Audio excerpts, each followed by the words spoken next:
Hey there, listeners. Welcome to Hines on Air, your weekly dose of inspiration, motivation, and real-life entrepreneurial stories. I'm Matt Hines, your host, and I'm excited to have you join me on this journey. From building a successful law firm to venturing into other industries like real estate and social media, I've experienced both the triumphs and the challenges that come with entrepreneurship. I've learned firsthand the importance of resilience, adaptability, and a relentless pursuit of excellence. On Hines on Air, we're diving deep into the world of business, law, and personal growth. Join me as I chat with incredible guests who have faced adversity, defied expectations, and achieved extraordinary success. We'll discuss their strategies, their mindset, and the lessons they've learned along the way. Whether you're an aspiring entrepreneur, a seasoned business owner, or simply someone looking for a little inspiration, Hines on Air is for you. Remember to subscribe, like, and leave a review whenever you listen to podcasts. Your support helps us reach more people and continue sharing these incredible stories. Let's get started. This program is being sponsored by Law Offices of Matthew C. Hines. The Law Offices of Matthew C. Hines helped all individuals who have been involved in a car accident, who have been injured at work, or have been arrested or given tickets. We make sure your rights are protected and that you receive all the benefits allowed under the law. Visit us at www.hineslaw.org, hineslaw.org. Hey everybody, it is Matt Hines. We are back with another Hines on Air, and we have a very true expert on with us today. She is an expert in all things medicine. Her name is Marianne Pinkston. She's coming in today from Montana, but she has, over the course of her practice, she has over 40,000 patients. She's helped people with weight loss, stem cell therapy, hormone replacement, weight loss. I mean, everything. She's covered it all. And today she's going to explain some of these topics to us. So, Marianne, welcome to the show. Thank you. I appreciate that intro. Oh, you're welcome. It's nice to be here. It's an honor. Well, thank you. Yeah, no, it's an honor to have you here. All right, so let's see.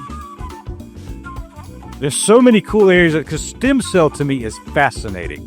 And I think the U.S. just opened up the market. Weren't they kind of keeping it out for a long time? Or, the sticky subject. You are absolutely right. So I did the majority of my stem cell work probably about 10 years ago. And that's when things really opened up. I had a stem cell clinic and was treating a lot of shoulder injury and knee injury, and it was extremely successful. Insurances were beginning to cover it. I had a med spa, so we did a lot of facials and things like that as well. But insurance did not cover, but it just, there was a turnaround then, and everything just slammed the brakes and shut down.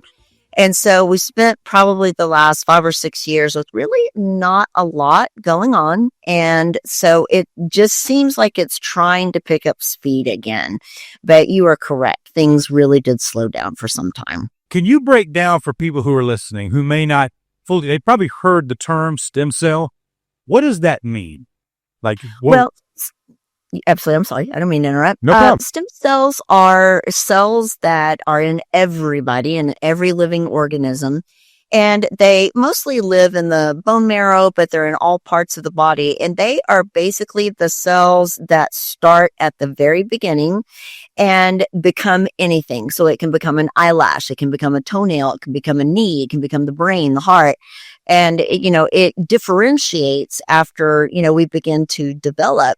We continue to have stem cells in our body that then keep the DNA fresh, keep things at a level where we could hopefully regenerate or at least rebuild some part of ourselves that is deteriorating with age. And as we age, our stem cells begin to get older and less effective. So we look to other sources.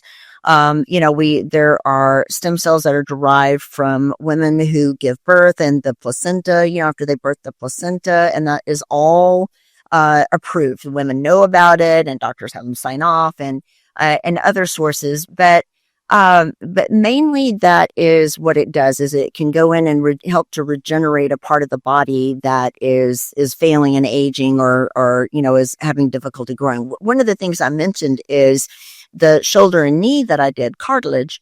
So oftentimes we get arthritis or damage, and cartilage doesn't have a lot of blood supply, so it doesn't heal very well, definitely doesn't regrow well at all.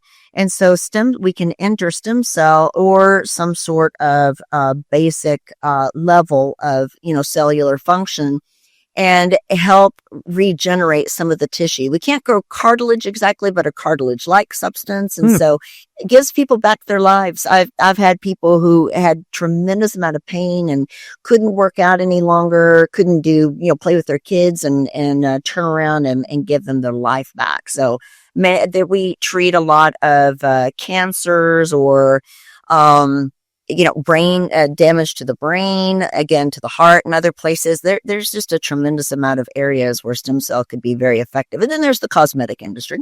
So we try to get the aging and the anti-aging and regenerate some good tissues and things there and give people back their looks. And so anti-aging. So thank you for that explanation. That was a perfect explanation. When I first learned about this technology, it seemed to me that this was almost all we needed. And that's a exaggeration, but like this to me could repair anything. Yeah, Why isn't it just taken over medicine? Is it because vested interests want to make money off drugs, or is it because there are limits that I just don't realize now? Like what? Yeah, and it's probably multifactorial. And as you mentioned, I do think there is, kind of I try not to bash an industry. I mean, first of all, I'll get you kicked off air, but it's, it's not all bad. It's pretty bad, but it's not all bad. But yes, there is some of that underneath the surface. But there's also some hidden dangers. There are people who are out to make a buck and, put out something that is inappropriate or it could be dangerous. So it's just, it's difficult to find really good sources. The science is there though, and it, evidence-based. And I would think that just some good regulation would be good enough to keep it churning and blowing in the United States. But again, I do think there is an industry pushback. I think that's a huge amount of it. So we have to deal with that in not kind of natural, holistic or integrative medicine. We have to deal with that a lot on many levels. And I think that is a big part of it. A big part of it. Okay. So, how long, if you injected a stem cell into the cartilage or into the joint or wherever, how long would it take for that cell to grow to an adult cartilage cell? Or I know you said it wasn't cartilage; it was a similar substance. Right? But what is it? How long does it take to become an adult cell? Not long. Really? So the body knows what to do with it. If there's an area that needs repair, the stem cell will be attracted. Again, we try to focus. So if it's a joint, I try to put the stem cell or, like I say, stem cell substances in the joint, and it knows what to do. It's so interesting. And it doesn't take long. It really doesn't. So one of the things that I did, especially in the joint, would be to inject 3 different times about a month apart. And by that third month, there was significant changes on MRI to be able to prove that there was good cartilage-like substance growing there and function returning. I had a gentleman that he's kind of my stellar patient, an ex-military man who had significant arthritis in his knees, had gained, like almost 100 pounds because he couldn't work out, couldn't do anything, and to help himself in that regard. But we did that treatment. By the second injection, admittedly, I told him not to do this, but he was jogging again and starting to drop weight and pain-free. So, does that work in every single case? No. And that's probably another reason why it doesn't just explode and take off, because it really isn't the answer to everything, but it's darn close. And we do a lot of autoimmune patients. And again, a lot of patients with, damage to the brain and neurological system. I'm sorry, let me stop you. That's what I wanted to ask you. Paralysis. That's something I have such sympathy for, somebody who is paralyzed. Can it heal the spine? It can. There are many patients who have received treatment for spinal cord injury and have done very, very well. And again, no promises, and it doesn't work every time, but it really works very well many times. Wow. This to me should be like pushed on every commercial, every whatever. Like, it's so amazing. It really is. Well, when you look at it, and I agree with you, because we do have lots of commercials with, with the pharmaceuticals Right. and whatnot, which I think RFK is getting ready to I hope he attack. knocks it though. Right. Right. Yeah. It's appropriate. Again, Right. not to bash, but it's appropriate not to market things like that to people who are desperate. I think that's the big part of it. Yep. And again, you're looking at something fixing a root cause. So if you've got, somebody with an injury, we can give you pain medication. We can give you anti-inflammatories. I mean, there's a lot of different things that you can do, but you can get to the root cause and heal something. That to me is a lot more attractive than the Band-Aid system. And so I agree with you wholeheartedly. Yeah. All right. That's amazing. So it healed for us. That's so exciting.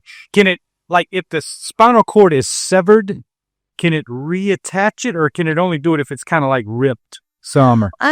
Maybe getting out of my scope a little bit, but I can answer your question. There are cases where, and what stem cells do is encourage new blood flow to occur where blood flow has been damaged and won't go. So like the cartilage or death of neurological tissue, whatnot, there's a heart attack, things like that where blood flow was interrupted. It encourages new blood vessels to grow there and get blood to that area. And it also then helps to regenerate, tissue and allow for tissue to regrow. And what we used to think about the neurological system is that once it's damaged, it's done. And we have learned something called neuroplasticity. And that is where we can regenerate neurological tissue, or neurological tissue can regenerate itself and grow again. It just needs all of its little cofactors and blood supply and things like that to do it. And that's where stem cell therapy can enter and help greatly. So yeah, in an essence, yes. Okay, good. Would you encourage people to try that as I don't know. To me, it should be done like as your first attempt to solve the problem, and then go to crazy surgery or something if necessary. I agree on some level. There are things that we can do from different aspects because it's extremely expensive, right? And of course, insurances don't cover. And so it's not really accessible to kind of mainstream America and patients. But there are other things that we do need to focus on because we do have our own stem cells. Not that that is the solution, because our stem cells generally won't enter an area and cause regrowth as it would, injecting newer, better cells. But, we need to eat right, exercise, sleep well, control stress, make sure we have the right vitamin supplementation, whether, be food or vitamins, supplements and whatnot. I mean, there are a lot of things that I encourage people to do to try to better themselves. First of all, maybe even prevent, some aspects of it and a lot more affordable in a way. And of course, with certain diseases, we can get the body to do things and take a little bit, more of a conservative effort at it. But again, I agree on some level that if you can afford it and that is, you've tried, the more conservative aspects of it, of healing, go for it. Absolutely. Yeah. Absolutely. Yeah. Nice. Last question on it. Let's say I was trying to handle my shoulder and cartilage was the issue, and it didn't take, or so for some reason they didn't develop. The cells didn't develop. What is the risk of that? It would seem like the cells would die off and be excreted through the body somehow, and that'd be that, though. But is there another danger to it? No, not Okay. really. No, there's a danger to anything. You put a needle into a small space like that, you can get infection, you can get, so those are all the typical downsides. But for stem cell itself, not really. Yeah. It's, yeah. That's nice. Okay. Well, good deal. Well, thank you for that. You're excellent at explaining these things, so I appreciate what you're saying. All right, let's jump to this. Natural hormone replacement. Testosterone injections are a big deal these days. Like, I've had them. A lot of guys get them. Are you a fan of this stuff, or do you think it's done too often, or what do you think? Absolutely. This is my favorite topic. I mean, weight loss and this, I think, are my favorite topic. This program is being sponsored by Bravos Leadership. Bravos Leadership is dedicated to helping entrepreneurs and other business-minded people achieve their goals in business and expand their companies. They provide insight through motivational talks, inspirational stories, but also practical applications of management techniques that you can use to help you grow your company. Information regarding sales, organization, management, and all areas of the company are taught so that you can have a thriving company.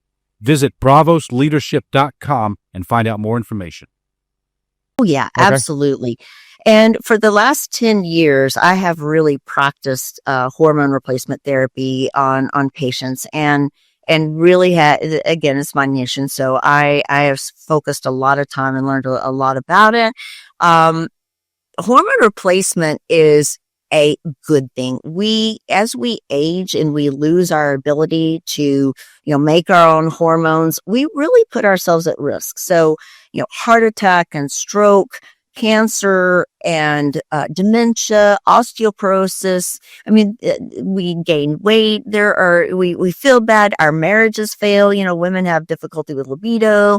There are so many different places where it can go in and help if you have the natural ability. But even men in their 20s and 30s at this point are beginning to see very, very low testosterone levels because of our style of living, our inappropriate style of living. And when you start in women and men, you start to lose your natural testosterone by your late 20s. Every decade after that, you lose 10% of your muscle mass. And that, my friend, is aging. And that is where a lot of weight issues can come because you can't build your muscle and your metabolic ability to burn fat and whatnot, but your risk of disease skyrockets. When a woman goes through menopause and loses her estrogen, that is an overnight thing that happens. Her heart attack and stroke risk goes equal to that of an 80-year-old man overnight. Wow. And so there are I could just go on and on and on with facts like that. And it is phenomenal what replacement can do to rejuvenate a person's, just soul and mind and every aspect of good living. I do think there's incredible longevity from it, and the studies go to show. So, hormone therapy, and I'll differentiate here a bit and say that natural hormone therapy, in my mind, is far superior than the synthetic side. And I'll go into that a little bit more here in a moment. But natural hormone therapy has been around since the 1930s, and probably before, honestly, but it's well studied since the 1930s. Tens of thousands of studies, and all of them show efficacy and safety. There are a few studies I could mention that, tried to initiate some sort of a downside with either, prostate health or cardiovascular health. And those eventually were kicked to the curb because the study was not done well. And it did not, though it spoke that there was some downside, it did not prove that at all. So, the safety is amazing. And I think a lot of the myths are that it causes cancer or causes some sort of problem. Actually, it lessens your risk of cancer. So, we really have a ton of myth, and I think the division came whenever we developed a lot of synthetics, especially in women's health, developed a lot of the synthetics. And I think that is where the downturn went. With men, taking the injection, I'm for it because that is very accessible to people. It's can be covered by insurance, and it is a great option. I still prefer a more natural means, for people because of the extensive amount of safety. But overall, when it comes to hormone therapy, I'm 100% behind it. It's absolutely wonderful. Let me ask you real quick, just for the normal person, everybody has used the term hormone since they learned HELP in 6th grade or whatever. But if you could just give us a quick list, just a few of the more prevalent hormones, and what do they do? Sure. Hormones vary. I mean, you can go from estrogen, progesterone, testosterone, and those are the main ones that people reflect on or discuss when they mention. And it's funny because, when I mention testosterone to women, they're like, well, that's a male hormone. It's like, no, women need a certain amount. And then when I mention estrogen, then they're like, well, that's a female hormone. Like, no, men need a certain amount of that as well. So, there's a fine balance, but those are the three main ones. But then you get into hormones like, thyroid. Thyroid is a hormone. Insulin's a hormone. I mean, they're all different types of hormones that, that we can use and are needed in the body. There are other things like peptides and whatnot, like these new GLP injections and things like that. Right. And also, there's a lot of variations, but the hormones, those are pretty much the main ones that we speak of. The GLP, and now that's Ozempic stuff, right? Yes. Like Ozempic And that's a hormone replacement? That is not. I apologize. I just shouldn't have even brought it up. But those are like peptides or, kind of amino acid based. So very different from hormones. But sometimes people think that they're a hormone and they're not. So I just differentiated that. Okay. Yeah. All right, no problem. I'm not trying to call you on it. I've done some of those too, and I liked it. But so anyway, I didn't think it was a hormone injection. So that's what I was asking. Okay. So if somebody listening to this says, well, I wonder if I could have more energy, how would they find out if they're low in one of these areas? Ooh, great question. And so here is where the difference in doctors comes in. Again, I am not going to bash another physician because we are not taught this in medical school. So when you go to a physician who doesn't really understand it or know it, it's really not their fault. We get a lot of pushback from the pharmaceutical industry. Again, that's part of the problem, the FDA and whatnot. We get a lot of pushback from other physicians and we don't learn in medical school. So it's not really our fault, but once you learn and the light bulb goes off, you can't return. You can't go back. Right. And so when you go to your physician, just make sure you go to somebody who really understands it. If they speak poorly of hormones, they do not know what they're talking about. I apologize. They just don't. Yeah. They just don't. They can have an opinion and that's fine. But when you look at science, they just don't know what they're speaking of.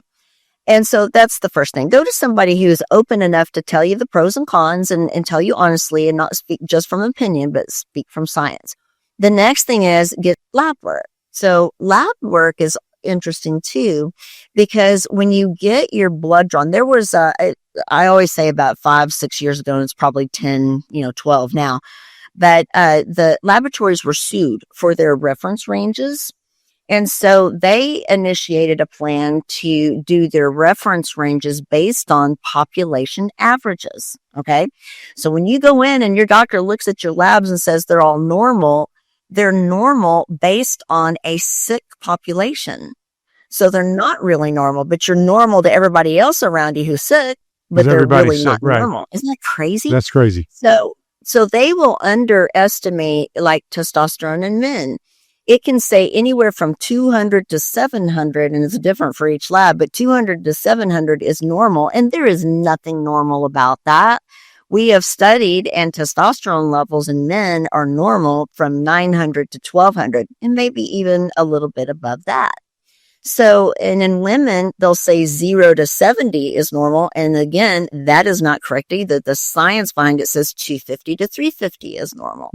So when you get your lab done and you get your report back, again, you have to have somebody who understands that difference in reference ranges. And that's true for glucose, liver function stayed pretty true, but, thyroid levels and other issues in the body, those reference ranges will be tricky. And again, you have to make sure you've got somebody who really knows and understands what they're doing. So, and that's the main thing. To answer your question, to get your lab done, make sure blood work, like a blood test. Yes, lab work is a blood test. Okay, blood test. Absolutely, get your blood test done, and then make sure they do a complete panel because if like you say, lack of energy.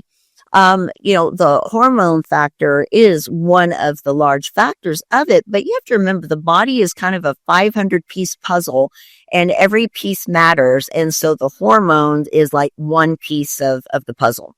There's thyroid, there's vitamin levels and, like D and B and, there's something called MTHFR, genetic issue. I mean, there's just so many different things. So just make sure you're getting a full, complete workup for all of the issues that might be there, not just directed at those the sex hormones. Okay. You mentioned 3 hormones when you said estrogen, testosterone, and progesterone something.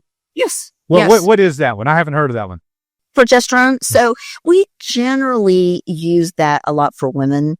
Estrogen is, a hormone that kind of mostly will build like the inner lining of the uterus. And so that's why women will have a period monthly, is because the estrogen has built the inner lining of the uterus. That's just one of the things that it does. But there's that. Progesterone then it's kind of like yin and yang. Progesterone is what balances estrogen, keeps it at bay, and says, don't overgrow, don't cause, don't go too far with the good things that you're doing. And it kind of balances that out and allows the body to stay in that balance. So, progesterone is fantastic at helping, women hold their weight. It helps keep their bones strong. It's a part of, prevention of osteoporosis. It is a part of helping women sleep. You produce something called GABA from it, which helps in anxiety and sleep and issues like that. So it also works in the weight centers, of the body, helps you keep your weight lower, heart attack and stroke risk and all of those. And so is it important in men? Yes, it is. But really, we don't have too many deficits of progesterone. Why? I have no idea. Testosterone and estrogen are beat up all the time. So we definitely lose those functions. Progesterone, stays pretty confident in itself and can hold its own. We do have to replace it when women have a uterus. And so, and this is another myth. So women will go to their doctor, they'll get estrogen replacement. When you do estrogen replacement, if you have a uterus, you have to have progesterone to balance that. If women have had a hysterectomy, that their uterus is taken out, then they say they don't need progesterone. And that's not actually true, because again, it helps in heart attack, stroke, weight maintenance, bone health, sleep, anxiety, many, many different things like that. So those two generally will go together. Gotcha. One more question. Regarding the testosterone. The rumor is that if you get the injections, that your body will stop making its own testosterone because it's getting this other source. Is there any truth to that? There is, but it doesn't mean it's completely over. So here's the way that I deal with that. When we get to a certain age and we've lost our testosterone, okay, we've lost it. If it's low, or mediocre or low or non-existent, living like that is not healthy. It's just not healthy. So if we give you a replacement and eventually your body says, oh, you're doing it for me, I'm not going to do it on my own, but we're holding your levels at normal and we're preventing, disease and keeping your marriage strong and keeping your muscle mass strong and anti-aging and all these great things, preventing heart attacks, strokes, cancers, all these things. Well, then why does it matter if you stop making your own or not? But if you stop, eventually your body will start making it again, but it'll probably never achieve what it did when you were younger. So at some point, replacement is replacement. You need it. Does everybody need it? No, not everybody needs it. But in general, I would say yeah. I agree. And I used to get injections. And then we switched to this. I wish I could tell you the name of the pill, but I don't know it. But basically, what they said was, Matt, if you use the pill will allow the body to create its own testosterone versus the injection, which you're getting, whatever. I don't know what we're getting. Sounds like Clomid. Sorry? Was it Clomid or Chlorm? The generic name, forgive me, it's chlorphenamine or something. Please forgive me. I don't use that name very often, but Clomid is generally what's used. That does help you make your own. Is the pill better than an injection? I wouldn't say better necessarily. It is an option. So I give that to younger men who I'm concerned if I do give them testosterone replacement, then they may not be fertile. So they may not make the, sperm in the abundance and correctly as they should. So if I have men who are trying to preserve their fertility, still want to have children, then I'll use Clomid instead and preserve that. Now, I'm going to go way off here and say that I have had men who just didn't want to do that and they wanted to use natural testosterone. We use a pellet therapy. And they were able to maintain. I've had men get their wives pregnant and have children and do just fine with it. But again, it's actually very, very good to advocate that and inform them. You may not be able to if you use, eventually if they use like testosterone therapy, actual testosterone injections, Gotcha. or natural or synthetic or whatnot, then they may not be able to have children. They'll knock out their fertility, but that's not permanent.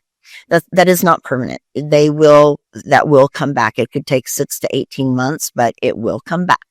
So it's not a permanent feature. Gotcha. All right. Well, listen, that is a good explanation of everything. I'm running out of time, but I mentioned weight loss earlier, and we all are interested in weight loss. Oh, yes. So give us a little nugget of wisdom or advice or anything on weight loss, Leah. What are you doing for patients with that? So I will say very briefly, I was 300 pounds at one point. So I lost 180 pounds. I'm 120 now, and I'm in the best shape of my life at 56. And so I've been through the process, the weight loss process. So I understand it, the psychology and everything. And I think the main thing about weight loss, because everybody wants the injection these days and whatnot, all of that is fine and great. Weight loss is about a tool, using different tools at different times. But underneath, there's always the lifestyle. You have to eat right. You have to exercise. You have to practice, consistency and persistence and all to get it done. It takes a long time. It's not a quick action. And if you do the injections or meds or anything, please do it while you are being coached, while somebody is following you and helping you understand it and do it correctly. And I think that is the major message that I try to get across to patients. Gotcha. What can you do if you love chocolate? Because I have that problem. Chocolate's not horrible for you. I like it. All right, I like that. Nice. You can have chocolate. So yeah, Okay. just how much of it, and is it all sugar, or you just have to look at it sometimes. But yeah, there's nothing wrong with being human and living your life. But There you go. Good. you do have to control it a little bit. That's right. That's right. Yeah, chocolate and ice cream. That's my moderation. vices. I'll eat a great meal, cut my calories, and then I'll ride by and I was like, ice cream. Okay. Yeah. Now see, there's where the danger is. There's If you the could have a piece of chocolate or something, you'd probably be okay. Yeah, right. Well, my husband and I are into the no sugar added skinny cows these days. It's just like, Those really, are good. but- Skinny cows, yeah. I'm a fan. Yeah. They Not do bad. it right. Yeah. Good. All right. Well, listen, Ms. Pinkston, that has been Dr. Pinkston, excuse me. That has been a fascinating interview. I think your information is great. It's understandable. Because we hear stem cell, we hear hormone, but I don't know that people actually understand what it is. So you did well to educate us. So yeah, thank you. I appreciate it. May I plug my podcast? No, I was about to give you the opportunity. Yeah, please tell us where we can go to get more information or. Absolutely. Yeah. And I give my whole hormone talk and other talks on drpbetterlife.com. It's the Better Life for Dr. Pinkston. I've been doing it 3 years. It's been successful and wonderful. Please go take a look. drpbetterlife.com. Thank you. All right.